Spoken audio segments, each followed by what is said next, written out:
Sumainyo ang Panginoon. At sumainyo. Ang mabuting balita ng Panginoon ayon kay San Lucas. Papuri sa iyo, Panginoon.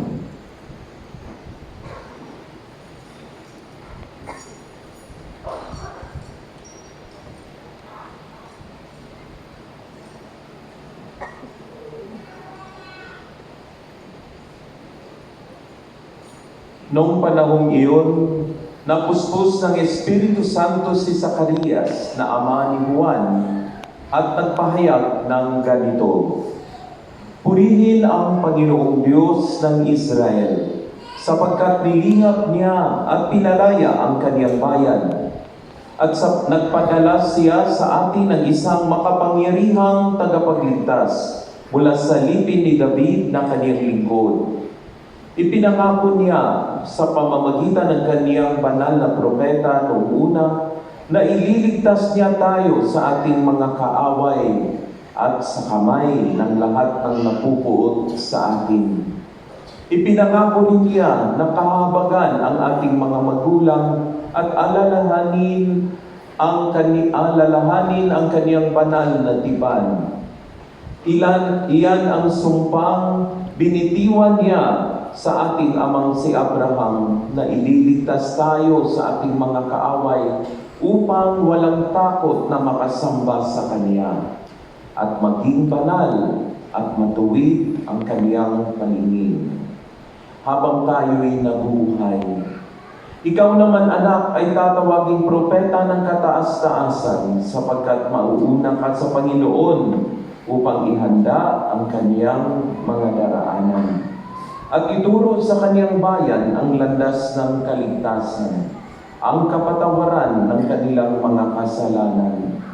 Sapagkat lubhang mahabagin ang ating Diyos, magbubukang liwayway sa atin ang araw ng kaligtasan, upang magbigay liwanag sa mga nasa kadiliman at nasa gilid ng kamatayan, at patnubayan tayo tungo sa daan ng kapayapaan. Ang mabuting balita ng Panginoon. Pinupuri ka namin, Panginoon si Kristo.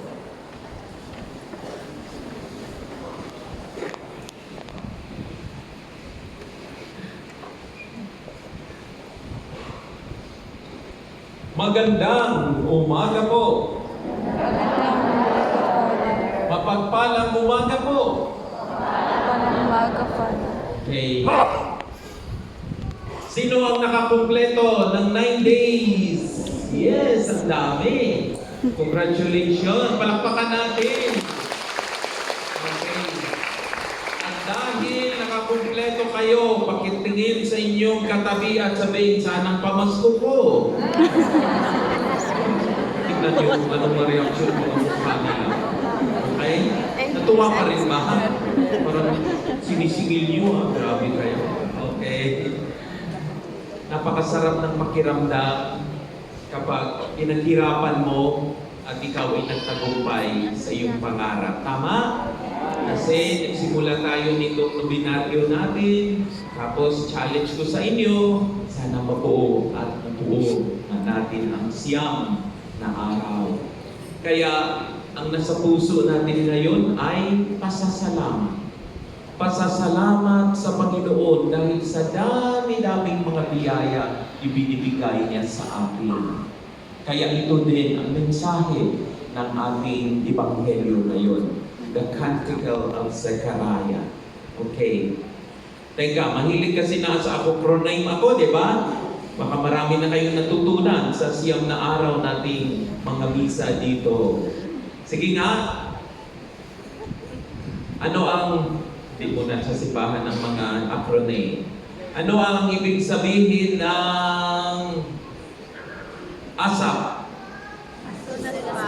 As soon as possible. Ano ang ibig sabihin ng... Bakit nakatingin ko sa... Ano ang ibig sabihin ng TGIF? Ay, mali. Today is... Ano ngayon? Hindi naman ngayong Friday. Okay, Wednesday. Thank God it's Friday. Ano ang ibig sabihin ng W, F, H? Work from home. Sila magagaling yan kasi yan ang ginagawa work from home. Ano ang ibig sabihin ng I, L, Y, S, M? I love you so much. Totoo? Ha? Totoo? Hindi. I love you so much. Ngayong umaga, ang maging baon ninyo ay ang acronym na TYVM. Anong ibig sabihin ng TYVM? Thank you. Ang galing Kabisado na. Wala nang 1,000 today. Naubos ng pera ni Father. Daming nagkaruli itong mga sakristan, no? Joke lang. Okay. TYVM. Ano po bang ibig sabihin ng TYVM na yun itong isa sa mga mensahe ng ating Ebanghelyo ngayon? Ang letter T po ay Thanksgiving to God. A Thanksgiving song that is addressed to God. Ang ating binasa na Ebanghelyo ay isang pasasalamat galing sa isang taong matanda na binigyan ng Diyos ng kaniyang mga hiniling na biyaya. Lalo na ang pagkaroon ng anak. Sobra ang saya ni Zechariah at ni Elizabeth, kaya gumawa din siya ng kanta. Blessed be the Lord, the God of Israel, for He has looked with favor on this son of his. Bakit? Dahil matanda na siya pero nagkaroon ng anak. Ano po ba din ang mensahe para sa atin? Kaya sana araw-araw din tayong puno ng pasasalamat. Sino sa atin na pagkagising pa lang ang mamumutawi sa ating bibig, sa ating isip ay pasasalamat? Sige nga. Salamat Lord, buhay pa ako. Salamat Lord, may pagkain kami. Salamat. Let gratitude be our theme song every day. Dahil ang taong puno ng pasasalamat ay biyayaan pa lalo ng ating Panginoon. Amen? Amen. Okay, so gratitude, thanksgiving. And then ang letter Y is sa Canticle of Zechariah, we are taught that God or Yahweh is ever faithful. Pakiulit nga, Yahweh is always faithful, ever faithful. Ano po bang ibig sabihin? Na tinutupad talaga ng Diyos ang kaniyang mga pangako. Simula pa kay Abraham hanggang kay San Jose, hanggang sa panahon natin ngayon. Na kahit tayong lahat ay minsan may mga pagkukulang, tayong lahat ay hindi faithful sa Panginoon, pero siya laging faithful sa atin. Ibinibigay sa atin kung ano man kanyang ipinangako. At ito din sana ang ating isuklit sa Panginoon. Subukan nating maging matapat, maging faithful. Sabi nga ni Saint Teresa of Avila, Saint Teresa of Calcutta, we are not called by God to be successful. We are called by God to be faithful. Dapat puno tayo ng katapatan sa ating mga pangako sa Diyos. Alam ko ngayon marami na tayong mga nabuong mga pangako na next year ito na po ang gagawin ko. Dahil marami akong natutunan. Sana gawin natin ito na maging matapat din sa ating araw-araw na buhay, maging matapat na ama, maging matapat na ina, kung kayong mga anak, maging matapat sa inyong pagiging anak, tutulungan ang mga nanay, tatay, hindi bibigyan ng problema. Yan po ang pagiging matapat, dahil ang Diyos is all God and Yahweh is ever faithful. Ano ang T? Thanksgiving. Ano ang V? Y o V pa? Y, Yahweh is faithful. Ang letter B is victory always awaits us. Anong ibig sabihin? Huwag kang matakot. mag-venture, gumawa ng mga bagay na para sa Diyos because you will always be victorious. Ito ang sinasabi sa ating Ebanghelyo ngayon.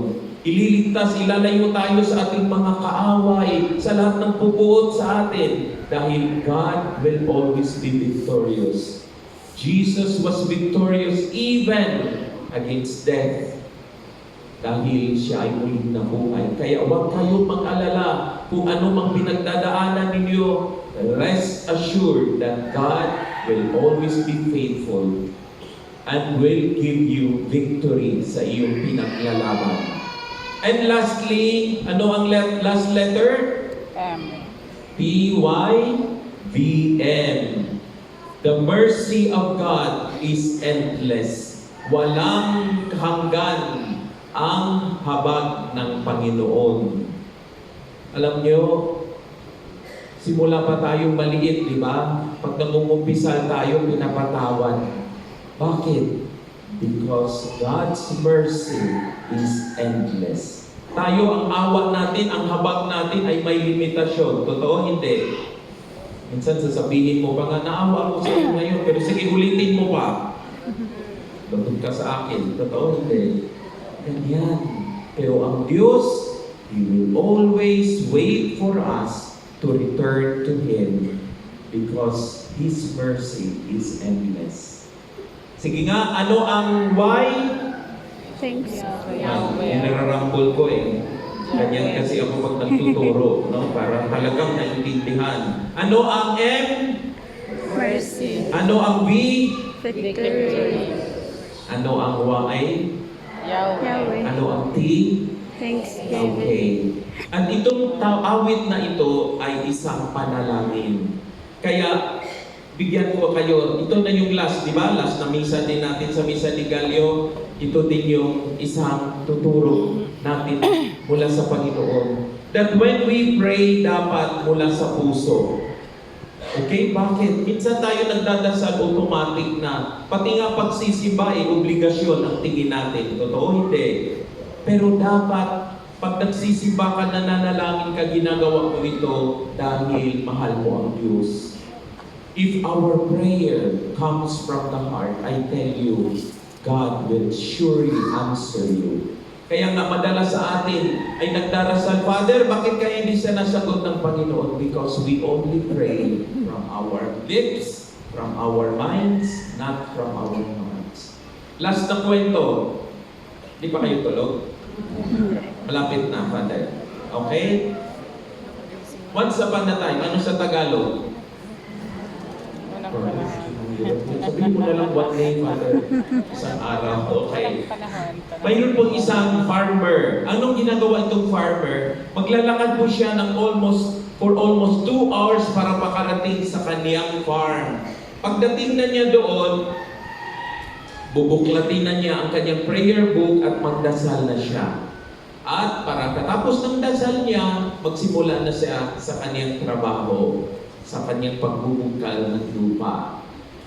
Simula 16 years old pa siya, gano'n na ang ginagawa niya.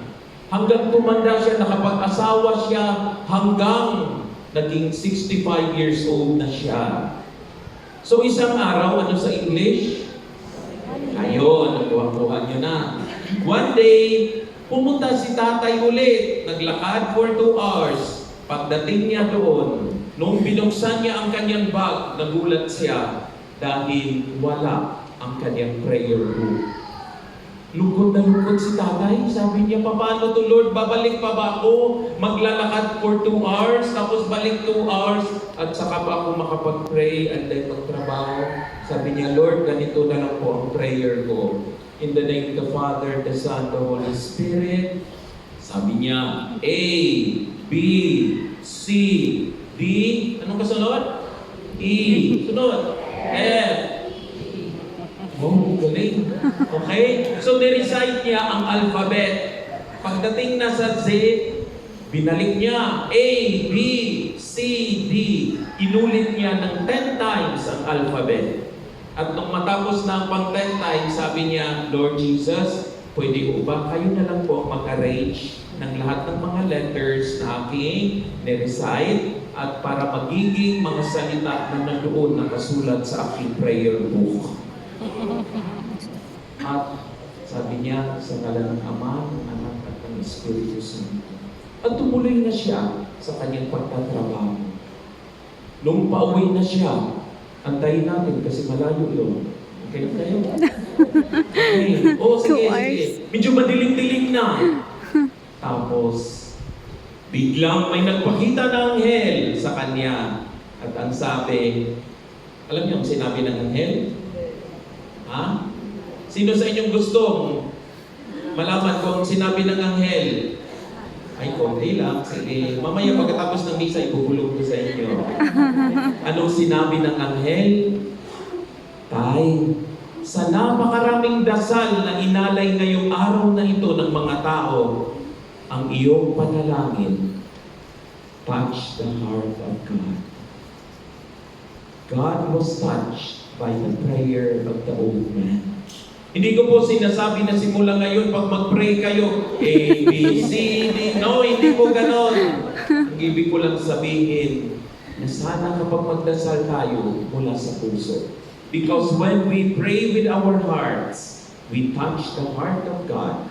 And God will grant us what we ask for, what we are praying for. Because God's heart is the way to communicate with us. And God, our hearts, is our way to communicate with God. Amen.